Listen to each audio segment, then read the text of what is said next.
Hi there. Hello, everyone, and welcome to the silly new podcast called The Smut Couch. Woo! I'm Maddy. I'm Alexandros. Okay, this is our first time, so we're kind of like truly figuring it out as we go. But thank you so much for listening. Yeah, thanks for coming on by. Yeah. Okay, so what we want to be doing is to give you guys a background on this whole situation. We are two. I always used to say girlies, but can I call you a girly? I'm a girly. I'll be a girly right We're now. girlies who love to read books and books of a certain nature.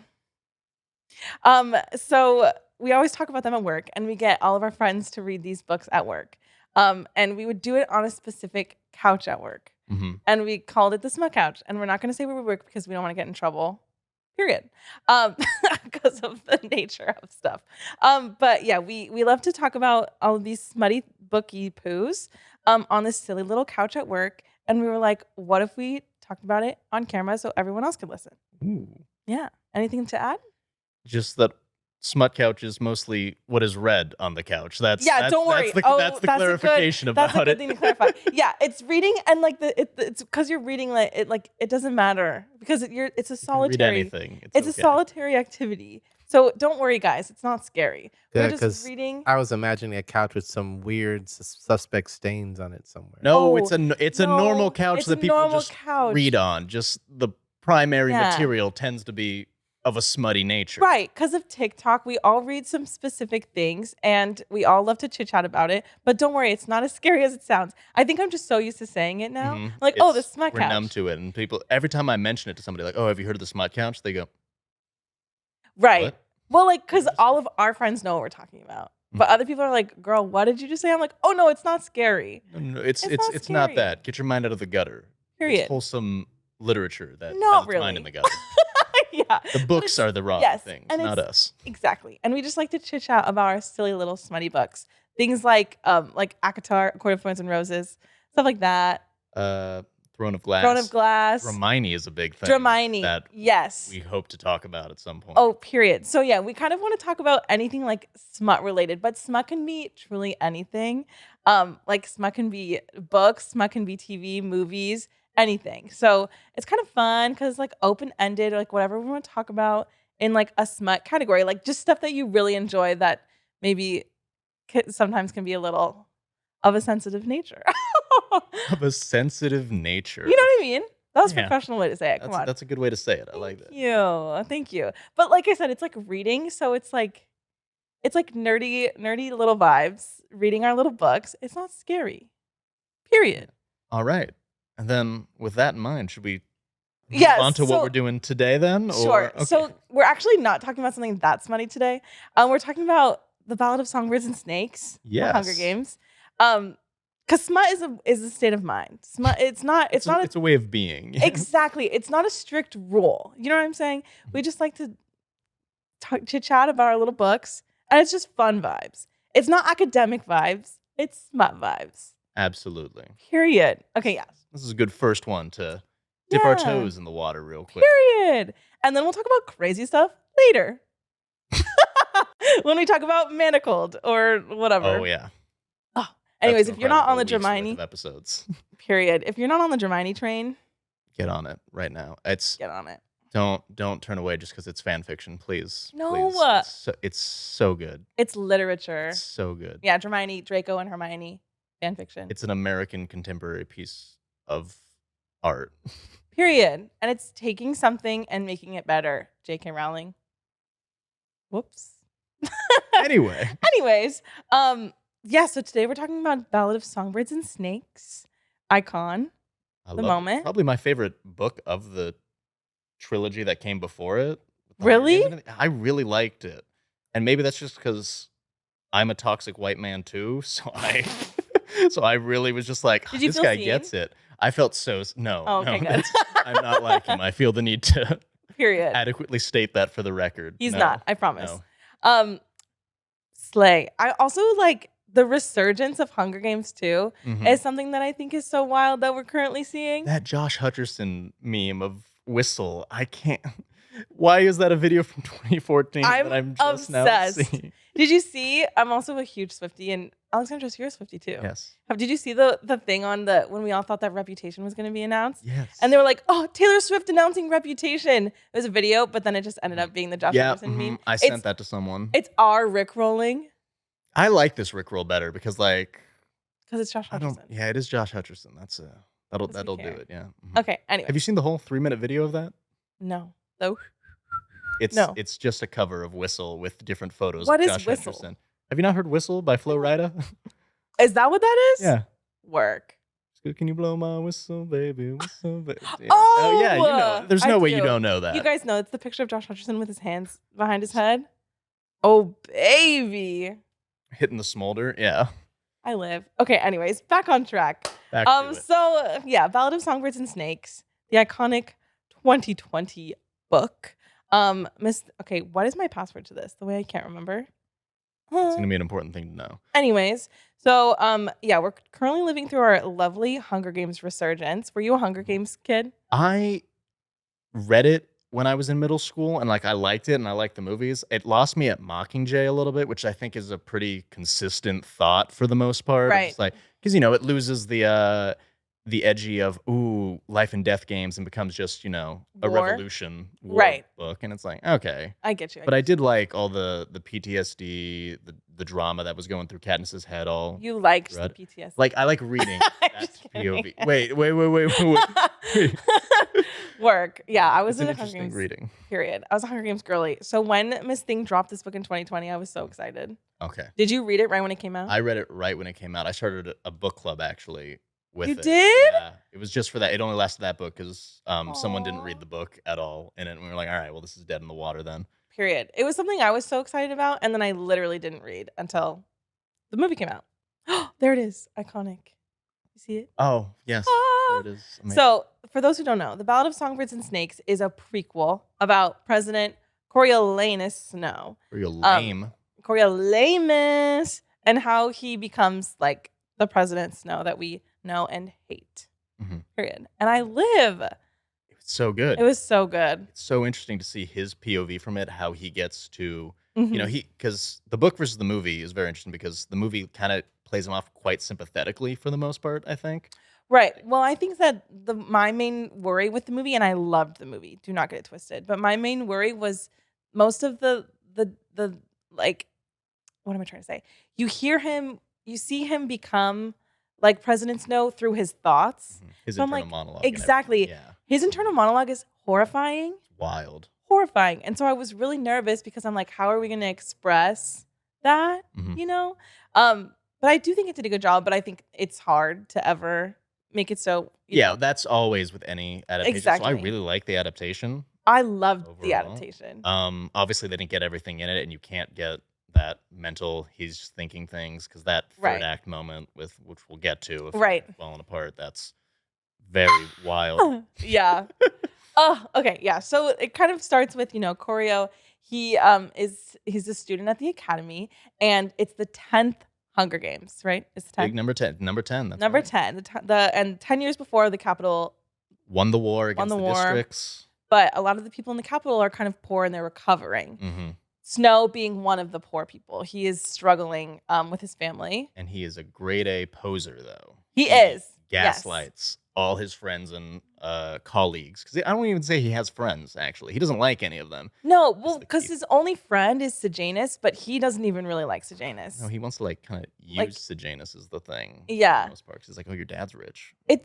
He's one of those characters where it's like anybody that he's friends with is because he's using them. Mm-hmm. Do you know what I'm saying?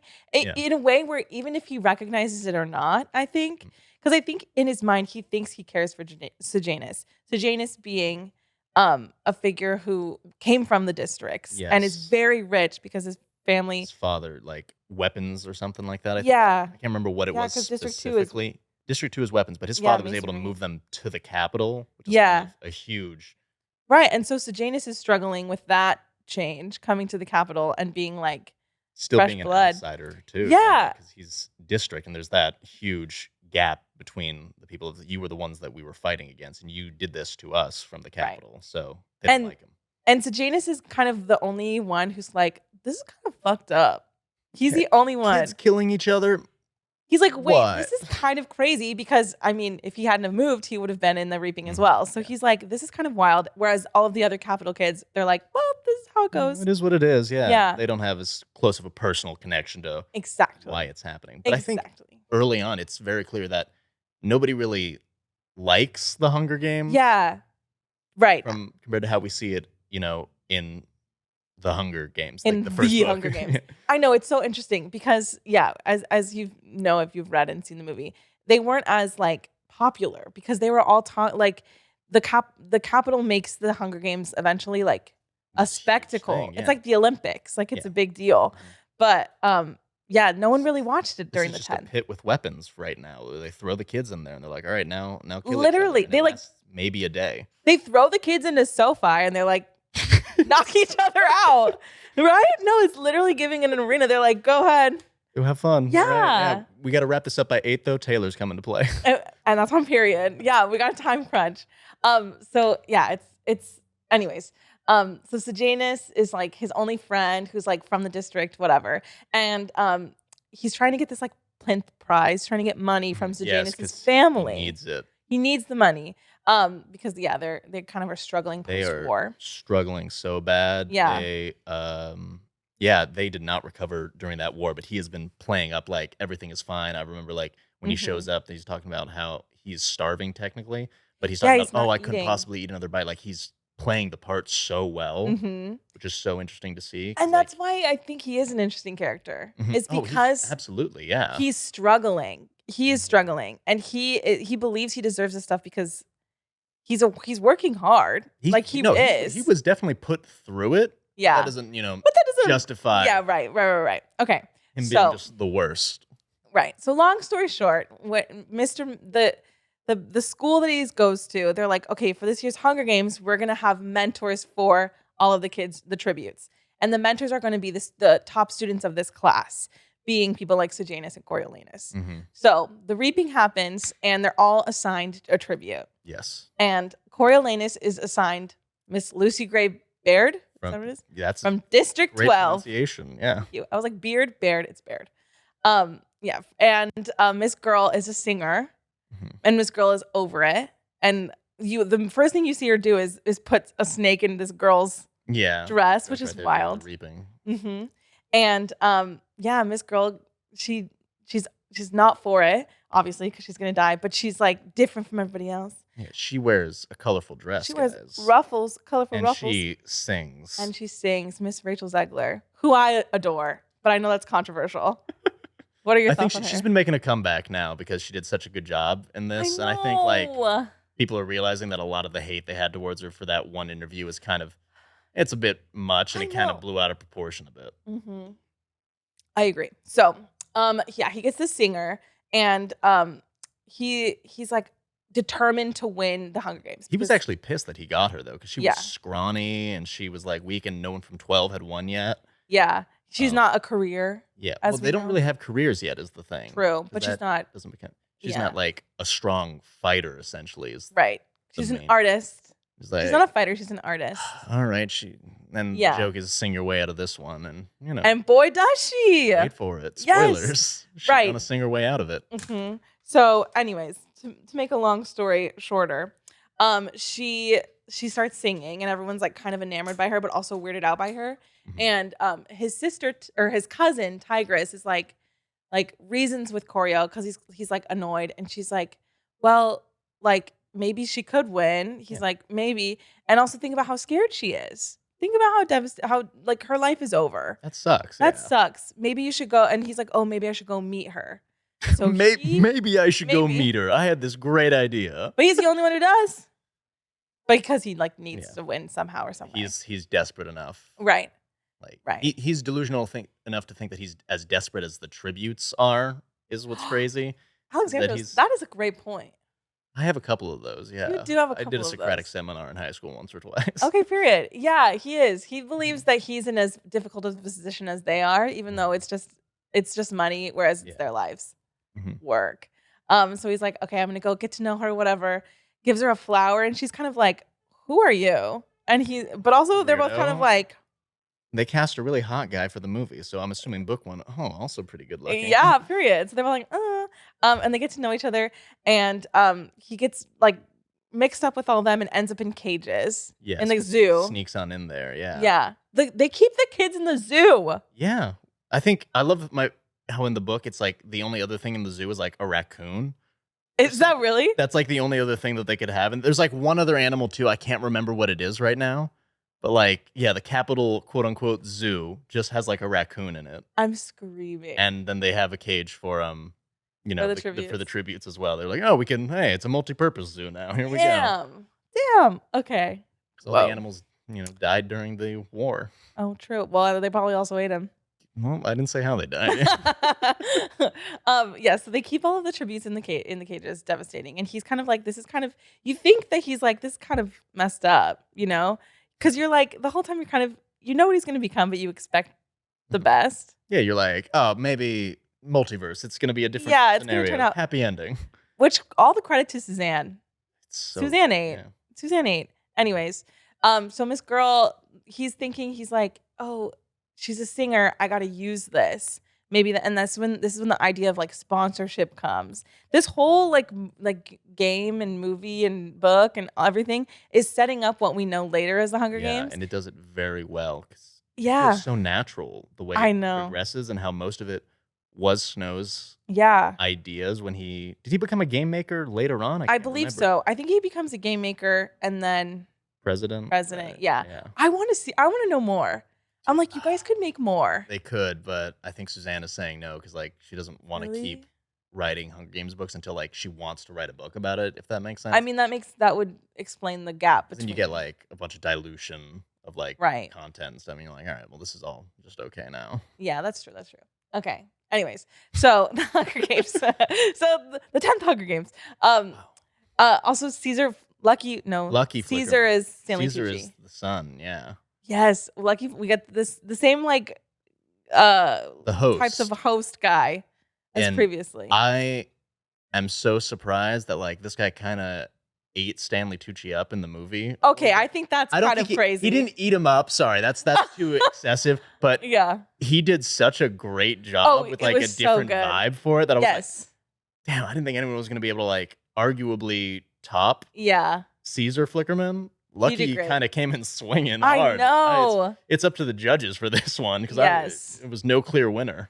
And one of my favorite things about the Hunger Games, and you kind of were saying this earlier before we started, is like you're watching and you're like, this is horrifying. Why am I laughing? Mm-hmm. This is horrifying. Why am I watching this? This is horrifying. Why do I care about these people who are a part of such a terrible institution? And I think that's what's so magical about the Hunger Games. Do you know what I'm saying? Yes. Because it messes with your mind. And I also think watching the Hunger Games as an adult, because I first watched and read these when I was like 15. Yeah. And doing it now, you're like, this shit's really fucked up. Bad, guys. Hold on. Kids shouldn't be killing each other. Yes, like at the beginning. It's like your age, you're like, I could do this. Hold on. But kids shouldn't be killing each other. But these kids are killing each other because the adults are making them kill each other, which is wild.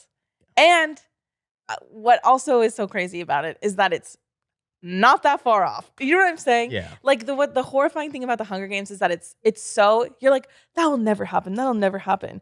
And then I feel like every year it gets more relevant. I think that's what's so good about this is that like we've talked about this, that you see the progression, how it wasn't just instantly like it's a reality show of killing people. It was definitely a slow build up to it over 70 years essentially. Yes. And have you heard Suzanne talk about why she wrote this book? No, I haven't. She said it's really sad, to be honest. And she wrote it in like the early 2000s because she would be flipping the channels between like Survivor and like reality shows and then watching kids dying in the Iraq war. So like, and when you like really think it, you're like, damn. Because that's what it is. We're watching it on TV. We're watching people in reality shows fighting for their lives. No, they're not. They're fighting, you know what I mean? We're watching it for entertainment, and then we change the channel, and then we see horrific things happening. And I mean, it's terrible to say, but that's why I love the Hunger Games, because it's so real. And like, because we read a lot of the stuff that we read is so fantastic and so out of... Yeah, full like fantasy world with different creatures and everything. Right. Yeah. But this is not that far off. Yeah. And I think with age, you realize that. I was talking to my mom about this, and I was like, Mom, you want to see the Hunger Games? And my mom said to me, she's like, I don't know if I could take it right now. There's too much. There's too much going on in the world. And as a mom, I don't know if I can watch that. I'm like, damn, that's true. I watched it opening night. I did too. I went by myself, but I mean, like, she's watching it from a different perspective. And I'm like, no, it's true. Like, it's scary. And that was my whole thought process watching it. I didn't think this so much. I mean, I think a lot has progressed within the past few months politically, and we won't get too much into it, but a lot. And so I think I read it with a different set of eyes than I watched it now. Yeah. Do you know what I mean? Yes, I know. And it's, oh my gosh, it's wild. And so all the credit to Suzanne. You ate. Okay, tangent over. Where were we? Cage. Cage. Lucky. So yeah, the Hunger Games becoming the spectacle that they are is something that is really prevalent in this book. Yes. And we find that they don't like parade them through the Capitol. Mm-hmm. They don't dress them up. They keep them in the same clothes. It's an interesting thing because they also didn't feed them at all or anything. They didn't feed them. Two of them are very sick, Jessup and Dill. Jessup is the other district tribute from District 12 with Lucy Gray. He gets bit by a bat, mutt, or something like that. And he gets like rabies or something. So he gets infected with some rabies that they don't know until a little bit later on. And then Dill is, as is quoted, ill Dill / tuberculosis on legs, which... Is that from the book? That's from the movie for sure. I did not remember ill that from the book at all. I think that was just Jason Schwartzman, I think, was the actor. Just saying stuff. Ill Dill.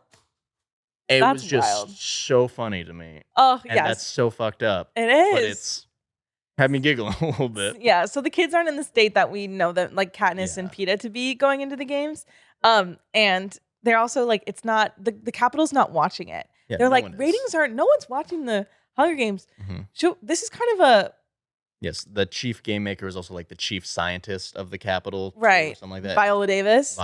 Icon. Speaking of 8. Oh, 8. Absolutely. The actors in this movie are crazy. Yes. So they're like, no one's watching, and this is to remind everyone who's in charge, and to keep everyone scared. Absolutely. Should we be doing something to require them to watch or to make them watch? And this is where the idea like kind of comes to Corio. He's like, we need to make people care. Yeah. And the way we make people care is to make them care about the people and turn them into like sympathetic figures. Yes. Which is so crazy. Yeah. It was like, who's going to watch it if they care about who's in it? Yeah, they have no stakes. They want the person they care about the most to win. Exactly. And that's when he comes up with the idea for sponsors as well, to like bring in a little bit of money for the games. Bring in money. And it's like, hey, and you can give them water, some food. That's Imagine all it is right now. Give them water and food. Ugh. Wild. And then Miss Lucy Gray also is the reason why it becomes such a show, because they have like a moment where they're like being interviewed or whatever, and she comes out with her guitar, theater kid that she is, and starts singing. And he's kind of like, do you think straight out the bat he loves her? No, I don't think so. I think he's very much a capitalist purist, and that's like what his mentality is the entire time, is how much better the Capitol is than the districts, and how the districts, they did this to themselves. They deserve it. He is a victim blamer through and through. Yeah. And as long as he is, he's always innocent. That's like his main mentality for things. So I don't think he's in love with her at all until, I think, we didn't talk about the explosion, did we?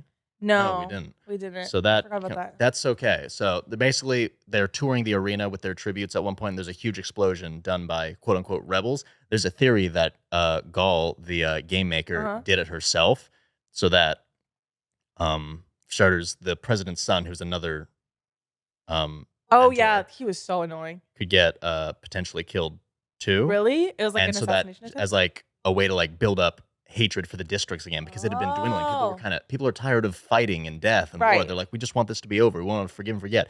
And Gall knows that's not the way this is going to work, and I won't stand for that. So there's a theory that she did all the bombs. That's why there were already cameras like in the vents and like in the tunnels and stuff like that. It's like, how were they already there? Interesting. I mean, it's okay that there are cameras. That's not weird in and of itself. But it's just weird that this rebel cell has been dormant for 10 years allegedly. And just now started to bomb something. Yeah. That's interesting. Yeah. So it gets bombed when they're like touring it, or they're like they're just walking around just to get a good layout of the land. Right. And Corio's there with Lucy Gray. Yes. And she saves him. Yeah. And so you think that was the turning point for him? I think that was a big moment because she did something for him. For him? Yeah, if that makes sense. And I think Yeah. that's a key thing for him to be like, oh, wait, she might be okay if she almost died for me. All Right. We'll see. And so then they're both kind of making eyes to each other. But do you think she loves him, or do you think she's just trying to find a way out? I don't know. I 100%. think it's both. I think that she's finding a way out, but she's also finding companionship in him. Mhm. And I think she's scared of him, which clearly. Of course, yeah. Yeah. Like, he controls everything about her. Right. And I think it's also a little Stockholm syndrome-y. Like, Yeah. he is the reason. Well, yeah. But I think that goes both ways. But for him, she's his property too. Mhm. And there's a whole thing about that, like, later on. We'll talk about that Yeah. later once we get to that point. Yeah. About how he wishes that she would still, like, belong to him, essentially. Yep. Like, in a cage. Okay, well, let the games begin, I guess. All right. So yeah, also important to know, when the bomb went off, one of the kids ran away. Yes, that was Sejanus's. Sejanus? Sejanus's. Sejanus? Sorry. Don't forget the anus. Sejanus, can't forget the anus. Oh my gosh, please forgive me. I will never forget the anus normally. again. It was so wrong. I think that's how I always say it in my head. Really? Sejanus's tribute that he was mentoring was actually his friend from District 2 Oh, that yes. he grew up with, and I feel like we need to mention that. I forgot. And that's wild. That is That's just like, fucked up. imagine like your old friend, you're like, hey, Your schoolmate, your peer, yeah. and didn't his dad make it that way to punish him? No, I don't. Oh, I don't know if his dad that might be in the book that I don't remember it then. I thought they were just signed. If not, that's good theory. Mm-hmm. And Sejanus kind of gets on my nerves. I'm gonna be honest. Does he? He does, because he has the money and the inheritance potential to like really make change, and instead he sits there and I get there's the moral qualms about it, right? But yelling, going, "This is not okay," is not gonna change anything. You gotta play the game a little bit, similar to He is a kid. That's true. But we'll get to that. They're all children in the 12 arc. Period. When they get there. Okay, so the games begin. Yeah, one of the kids is missing. Before Several it starts. of them are dead. Yeah, one of the tributes. We forgot that Arachne, one of Koryo's friends, quote unquote friends, or classmates, who was a mentor, got stabbed in the neck by a broken bottle by one of the tributes for like taunting. Because she's like, "Oh, you want food? You want food? You want what?" That bitch got what she deserved. Period. All right. Yeah. Yes. Which I saw that's actually her name, Arachne. That's a myth. It's a Greek myth. You should know. I know. Yes, yeah. I know. I'm like, why am I telling you? No, go ahead. Go on. Because that's what happens to her. I mean, now I'm scared, but because that's what happens to that in that myth, right? They're like, she gets stabbed by a glass bottle. No, but it's a play on that. That's what I saw. It's like a literary reference. It could be, yeah. Because it never goes well for Arachne, yeah. Yeah. All of their names are literary references. Like Coriolanus, Sejanus, they all come from Dr. Gall. I don't remember what they all were, but a lot of them are like Shakespearean figures or like mythic people. Sejanus, because he gets fucked in the butt the entire Alexandros, that was crazy for you to say. He just does the entire book. He just doesn't have a good time. Period. He's just getting fucked the entire time. That's true. That's the anus part of his name. It's not a fun time. You're wild for that one. Okay, so the game, baby, let the games begin. The games begin. They should have played that. They should have. That would have been my stylistic choice as a director. Period. Yeah, bring us Taylor. She was in the last one. She was in the Hunger Games. Bring us Taylor. And so they played those as the surprise songs the other day. I know. That kind of made my heart happy. She's running out of songs, isn't she? Okay, that song eats though. It does. No, I know. Yeah. Okay, so the games begin. Yeah, some of them are already dead. Drama.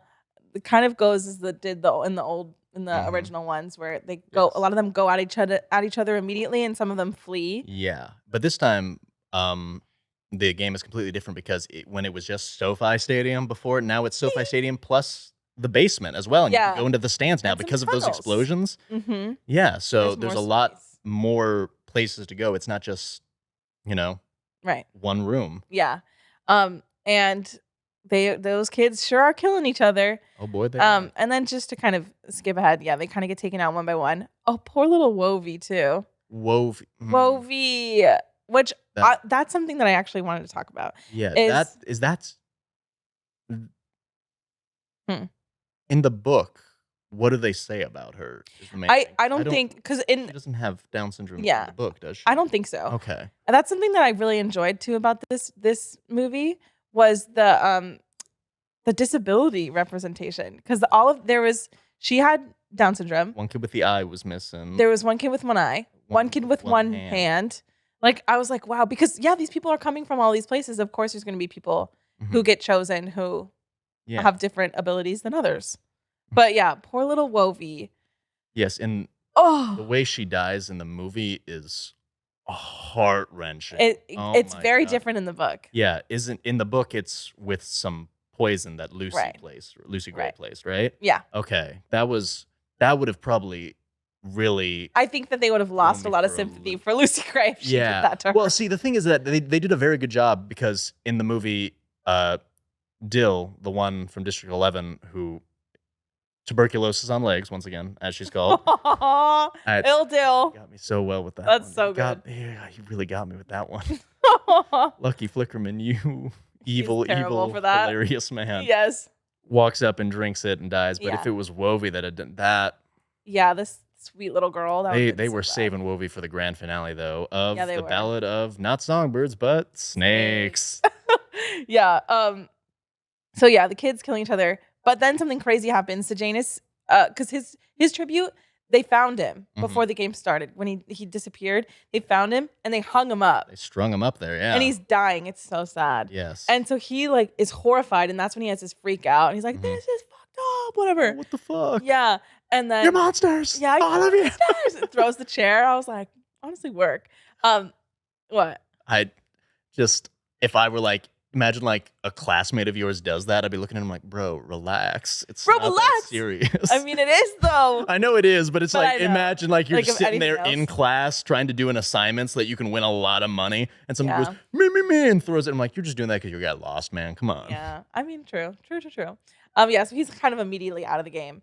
But his tributes, is he still alive at that point? He is, right? He is because the District 7, I think, tribute with the axe just Mercy kills him. Yeah, she was gnarly. She was gnarly. I kind of wish she had gotten a few more of them. Yeah. Yeah. Does he? And then Sejanus sneaks into the games. Yes, he does. Late at night because they've never lasted more than a day before. Yeah, this is the longest they've ever gone. And they're like, I love that phone call that we got in the movie with Lucky Flickerman calling his reservation, being like, "Yeah, we're gonna have to delay it. I'm hosting the Hunger Games 10th annual. I'm still here. I need a high chair for Stanley Tucci. For Stanley Tucci, not a high chair for Stanley. Yes, he said the high chair. I was like, Stanley Tucci. And so so Sejanus sneaks in, and then is it Dr. Gall? Dr. Gall is like, go get your friend, Coriolanus. This is your man. Look at the picture. And then he's like, okay, well, I guess I freaking have to. You could do that now. Yeah, and so he goes in, and he has to get him out, and of course chaos ensues. He's like, Sejanus, come on. Sejanus is like, me. That's how I think he talks. Yeah. Sorry, Sejanus. I keep going Sejanus. Sejanus, that's crazy. It's a voice of habit. Oh, but we forgot to say before Lucy Gray goes in the games, he gives her a mirror. Yeah, no, that's not in the book though, is it? I don't know. She found some other way to poison them. It's the handkerchief, I think, that actually gets them in the book. Yeah. So, and we'll get to the handkerchief in a second, but yeah, I can't remember if the poison was in the book or if that was some of that, because I liked how they added that in the movie if it's completely different, because I thought she poisoned some other way. And one way or another, Rachel Zegler, Lucy Gray, is given poison to use. And so she has that in her little back pocket. Yes. Anyways, so Coriolanus has to go in, get Sejanus out. He gets kind of attacked, and then on the way out, he kills a kid. Yeah. But that's not on the cameras. They said cut the cameras, dead ass. It's not filmed. And so everyone's like, what happened? Why are we missing that? And everyone's like, la la la, nothing. Don't worry about it. Yeah, don't worry about it. He got Sejanus out. Dr. Gall's like, good job. And then he's talking to good job. And then he's talking to Gall's just the Grinch. Yeah. I can't. What is it? Hey, whatever. Holly Hobie Waddy. So then he's talking to Dr. Gall. At some point his friend that is bit by a snake and dies. Or not dies. Is she dead yet?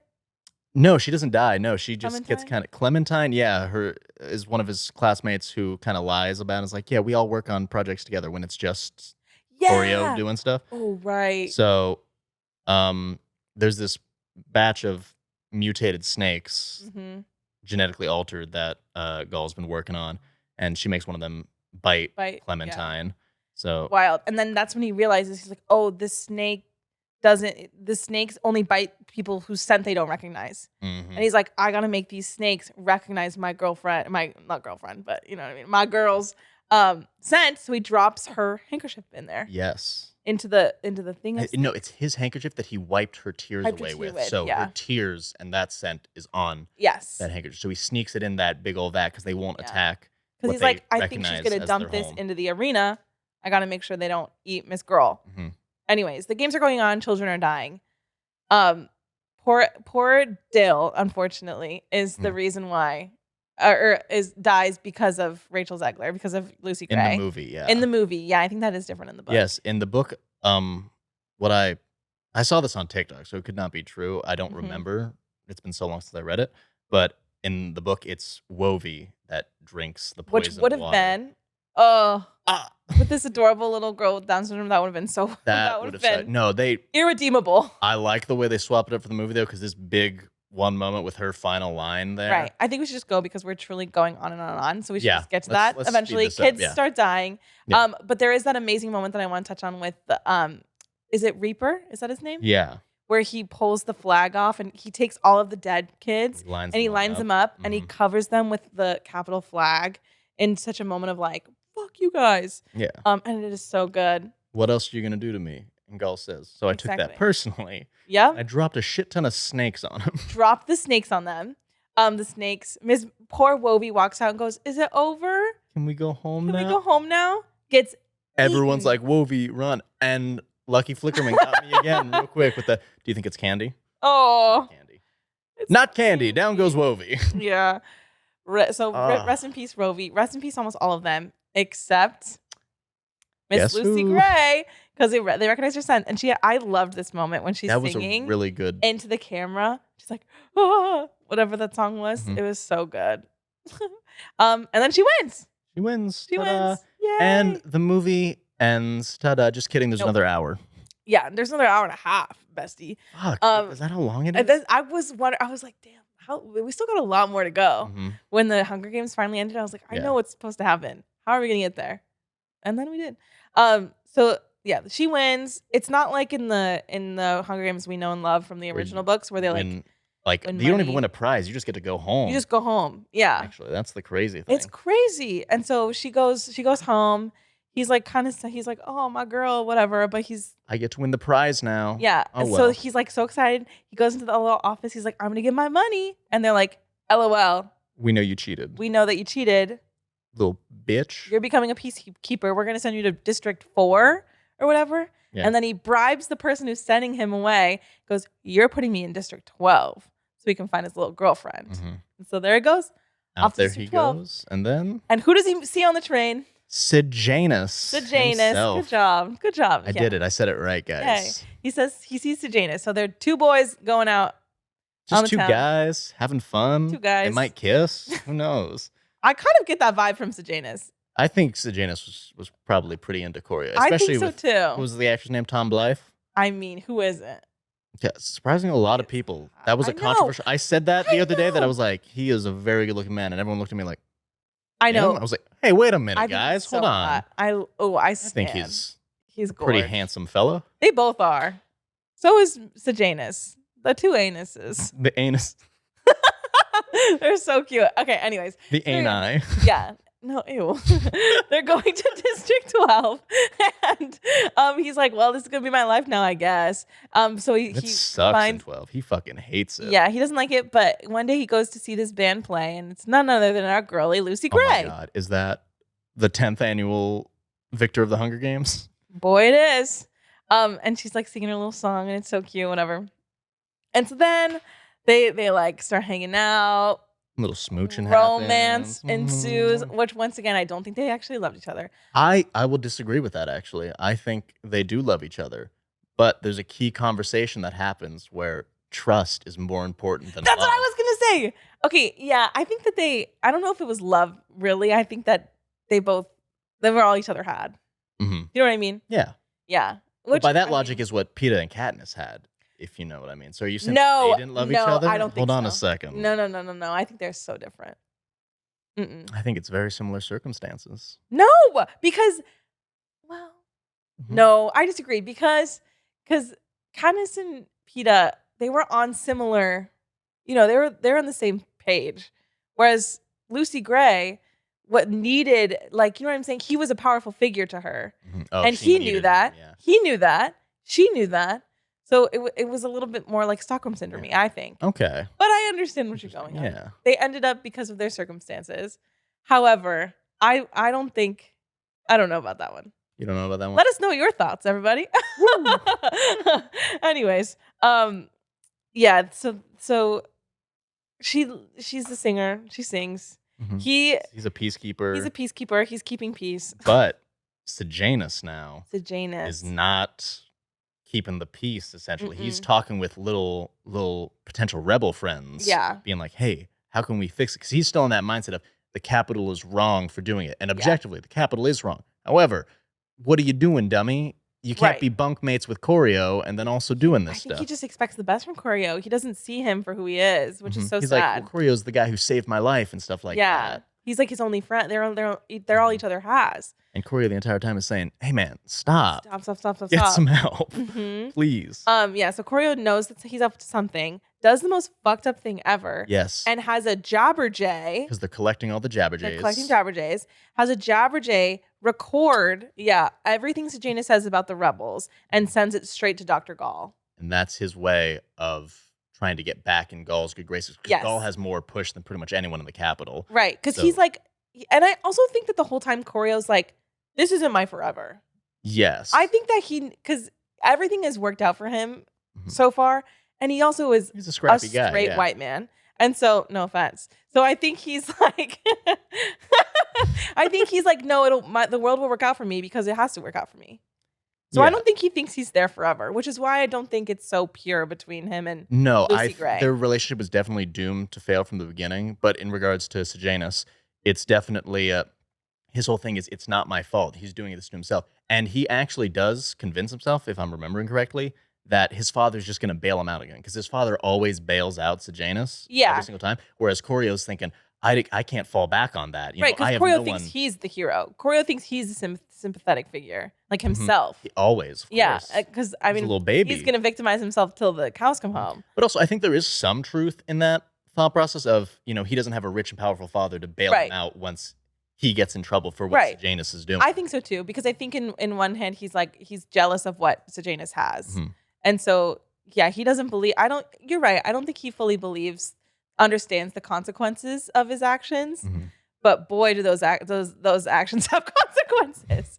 So he's having this little moment with Lucy Gray.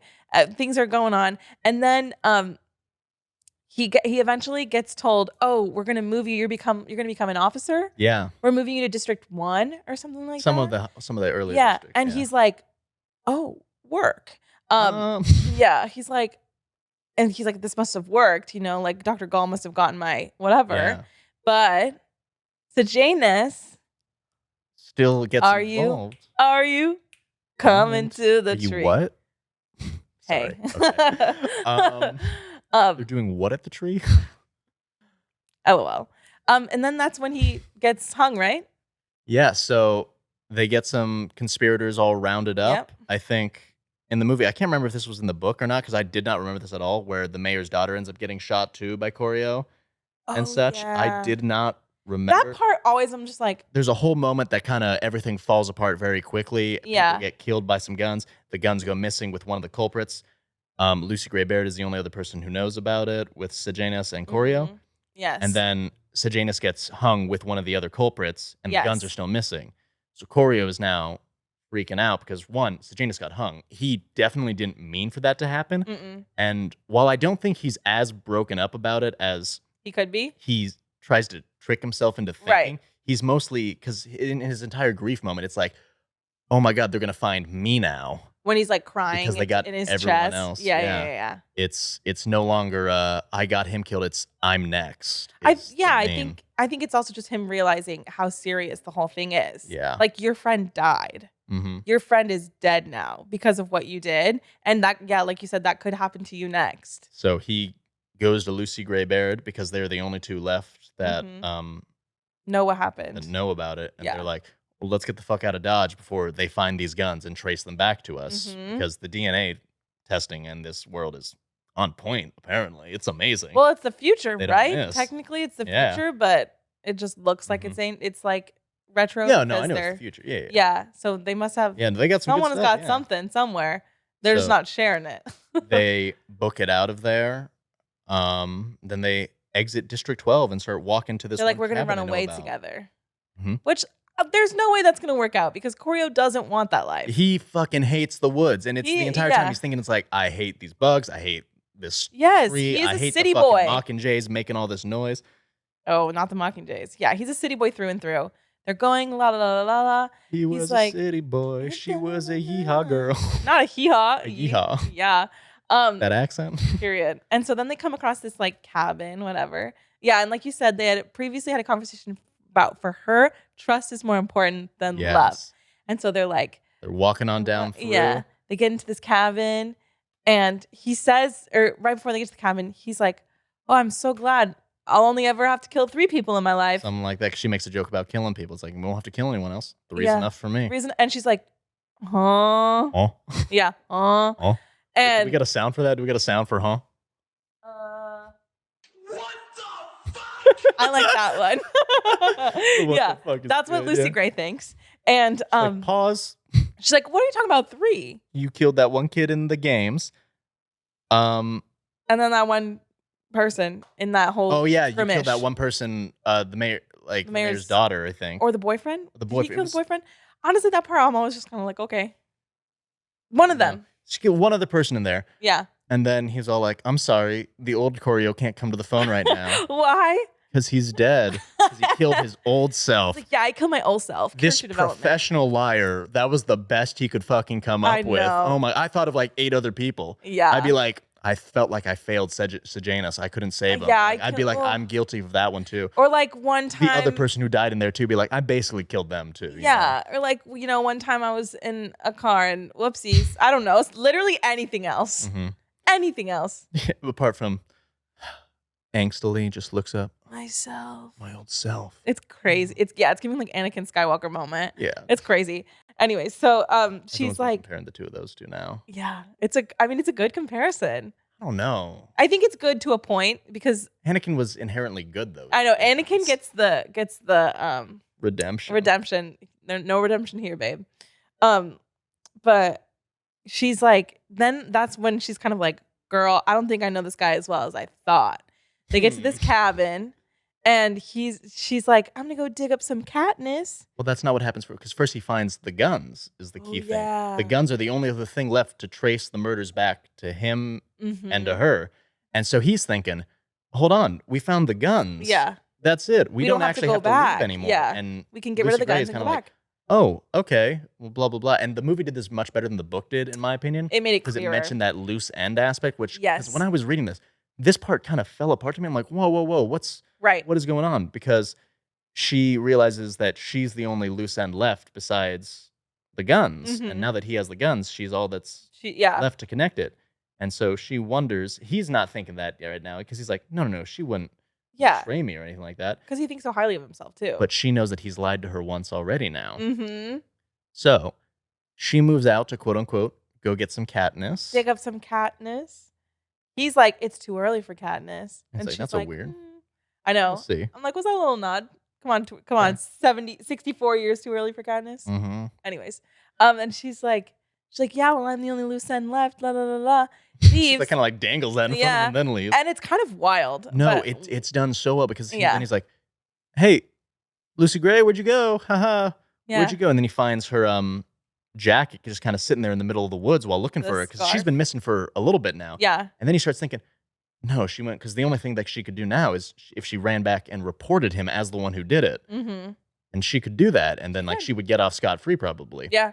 So he picks up the jacket and the snake bites him. Yeah. And he's like, she's trying to kill me. She's trying to kill me. Yeah. Oh my gosh. And he's carrying a gun this whole time too. Yep. And like, I don't think he was intending this, but now all of a sudden he's looking for her, screaming for her, chasing her, like spiraling. Who's gonna?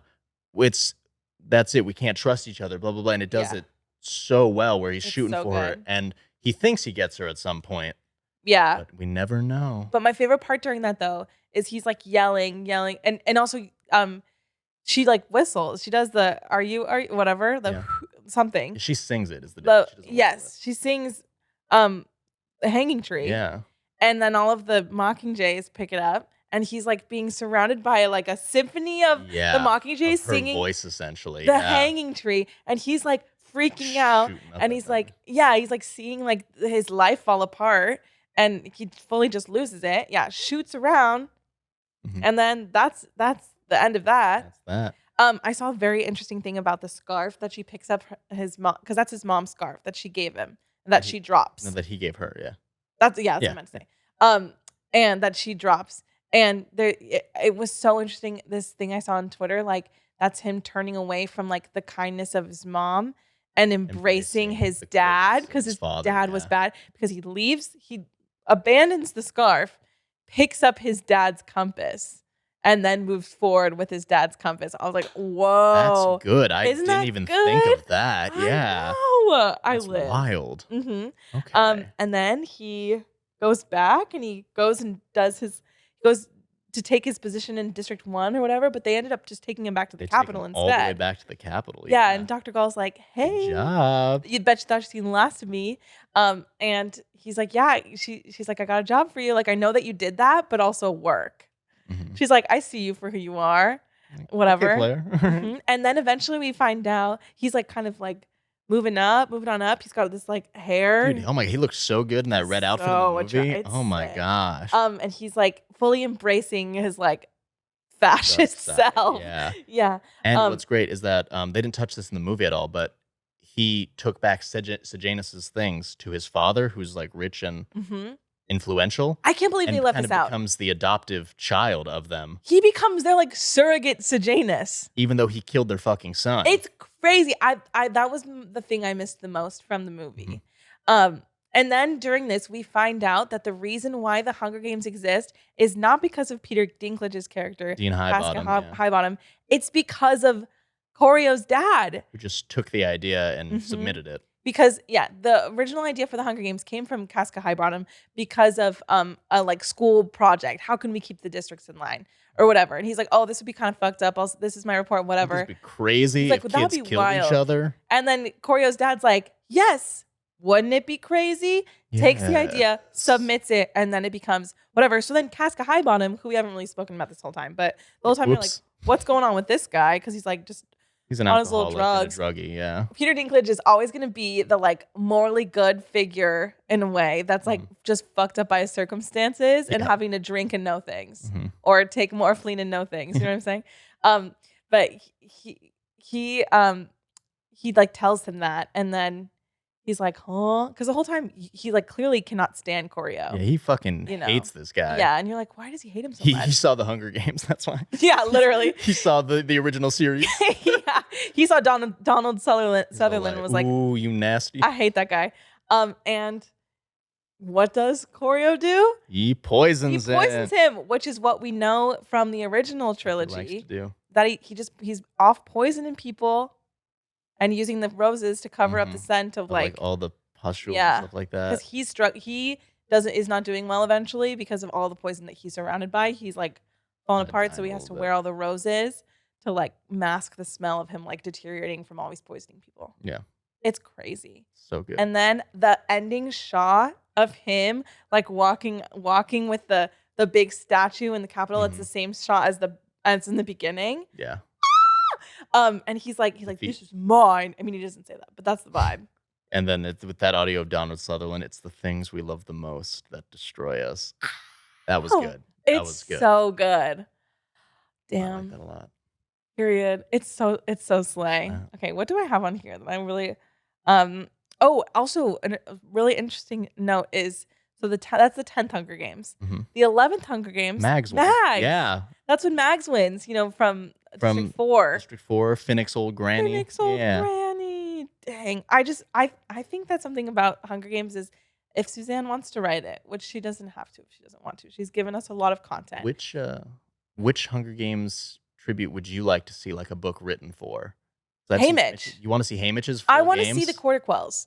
Mm-hmm. I want to see, because Haymitch's Quarter Quell is crazy. 50 tributes, yeah. Because in case you guys don't know, the Quarter Quells are when they do like the crazy games version of the games. And in the 50th games, there were twice the tributes. Mm-hmm. And do you know how the 25th ones were? Yeah, I do. The 25th Hunger Games, the first Quarter Quell, the people of the districts voted on which kid to go in. It's so fun. Like that's so wild to be like crazy. Now, here's an interesting thing. Do you think the Quarter Quell was something that was actually originally written, or was that something that Choreo added? I think Choreo added. I think a little bit later, and they're like, this was always the plan. I think Choreo added it because Choreo is the reason why it becomes the big spectacle that it is, and I think Choreo is more responsible than anybody for the Hunger Games, even though it was his dad who wrote it and Casca Highbottom. It would have probably, maybe not fizzled out, but it was a flop before he was the one who came in and made it this like drama moment that got the ratings and got everyone excited and everything. This is a question I had for a while. What would your version of a Quarter Quell be? What would you do to change it up? I don't know. I haven't thought, you kind of sprung that on me. And I don't know. I don't have an answer. I have a couple. Okay. Like one Quarter Quell would be like volunteers only, in that each district must have volunteers. If no one volunteers, no one moves from that area for a while. Or they have some way to compel volunteers, quote unquote. So that would be a cool one to do because you know how people vote for it. Another one would be districts will team up or something like that. Mm-hmm. So it would be much more of like a team deathmatch type of thing. That'd be scary. Cool thing. Yeah, it's just something like that. I don't know. Yeah, I don't know. Because it all seems to be the reaping that's different for the Quarter Quells. Right. Yeah, how do we make it different in there? Mm-hmm. Everything in the arena becomes different. In space. I don't know. Okay, actually, here's a question. What is the rest of the world doing? Do we know? The rest of the world is pretty much gone from a nuclear apocalypse for the most part. Yeah. Okay. Work. That's what I think the establishment of the world is. We gotta do like a full Hunger Games. Yeah, I don't know. I don't know if we are supposed to have known. Yeah, we will. We will do that Rachel eventually knows, with Rachel. I guarantee you. Yeah. Yeah, probably. Okay, work. We'll do that because I don't know. Let us know in the comments. Yeah. Okay, I have written here. You've designed your own Hunger Games, I designed my own Hunger Games lineup. I'm very excited. And this is what we'll close with. Do you have yours or no? I didn't finish mine. Just let me know your ideas. Okay, yeah. Okay. So my Hunger Games, the president, Rosalie Hale from Twilight. Yes, okay, that's what I thought. She's a bitch. Which one was Rosalie? I'm so sorry. I don't remember. No, she's the mean, really pretty one. The blonde. Gotcha. Yes, I know. The one who's with Jasper? No. No? Emmett. Oh, that's right. Yeah. Jasper's the Confederate soldier. Yeah, battle scars. Mm-hmm. Yeah, no. So yeah, Rosalie. I was thinking Renesmee. That's why I was like, oh, do you want the baby design? Work. Okay. And so my game maker was. This is my president. Oh, your president. My bad. My president. Nothing but respect for my president, Rosalie. Gotcha. You know what I'm saying? Understood. Do you have a president or no? I didn't put a president. I started a game maker. Okay, we'll get there. Hold on. My host is RuPaul Charles. Oh, that's obviously. Good. Do you have a host? I have hosts. Yeah, it's here. Let me pull up my list. If you ever saw the movie Dodgeball, Underdog Story, yes, it's the guys who host the Ocho, Cotton McKnight, and Pepper Brooks. Oh my God, that's a good one. My announcers are Katya and Trixie. You know the drag queens. Aren't those just Trixie the Mattel? hosts? They're the announcers. No, that's not the host. Because we have the announcers who are like, it's okay. I'm lost on this one. I didn't put enough. There are announcers in these three in the original ones. Okay. My game maker is Rumpelstiltskin, but from Once Upon a Time. Okay. Because you would fuck some people up. I have Fred Jones. Okay, work. Scooby Doo. Okay, work. He would just be making traps all over the place. That's a good one. That's good. The best one I saw was the Kevin McAllister one, though. Oh my God, that one was amazing. Yes. My arena is the Bugs Life Theater, and may she rest in peace. Oh. Mm-hmm. Do you have an arena? I did not get an arena You said something either. about an arena being underwater. That would be a cool. Yeah, so like that's just like for Hunger Games designs in general. Yeah. Like one that's fully like submerged in water That'd be or something cool. like that is just a way to mix it up. A haunted house is like a concept for Hunger Games. Yes. There's always That's good. so much. I'll let you finish your stuff Okay. up though. Yeah. For District 1, luxury, London Tipton and Jamie Tart. Jamie Tart being from Ted Lasso. Yes. District 2, masonry. So it would be the little kid that built his house, or the little pig that built his house out of bricks. Yeah. And then Korg from Thor. District 3, technology would be Wade from Kim Possible and Rihanna from Ocean's 8. Okay. I don't know her character's name, sorry. District Rihanna 4, from fishing would be Aquamarine, the mermaid, and then Darla from Finding Nemo. Okay, I do remember my District 4. It was Shark Boy and the Little Mermaid. Okay, period. District 5, power would be Grogu and Hunt Athalar. Ooh. Yes, thank you. District 6, transportation, Thomas the Tank Engine, and then Kristen Wiig in that one scene on the plane from Bridesmaids. There's a colonial woman on the wing.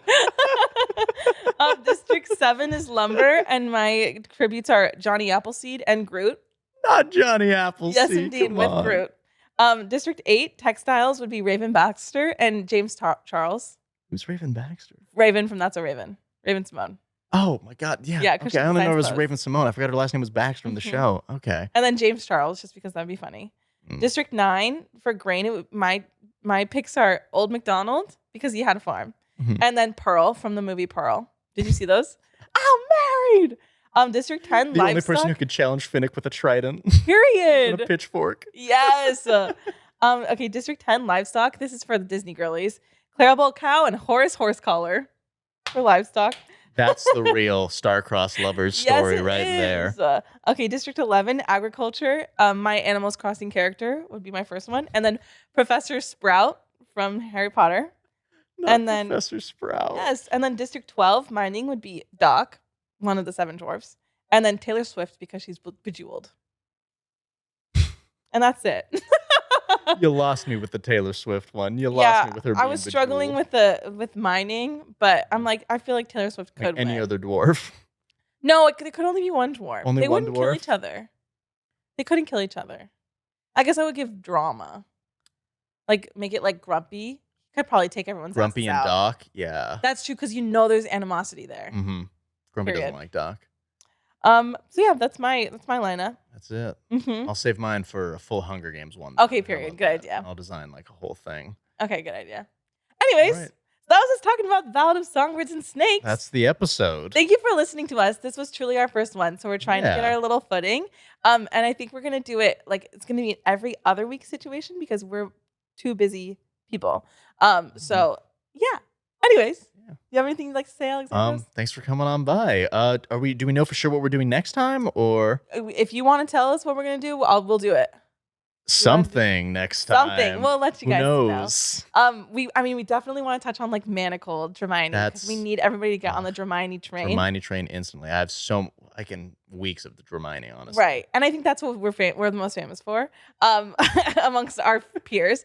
And then we also want to do like the Maas universe, Sarah J Maas, and like all sorts of things. All the fairy smut, honestly. We're going to do Twilight eventually. The possibilities are endless because once again, smut can be anything. It's a way of life. And smut could be for anyone, okay? It is for everyone. Right. You don't have to be into some crazy stuff.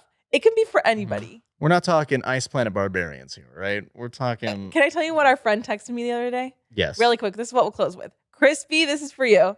Crispy texted me and said, if Belle was on BookTok, she would be into monster smut. And I said, you're right. You think that's a good way to end it? All right, everybody. Thank you for listening. Monster smut, guys. Monster smut. Bye-bye. Bye.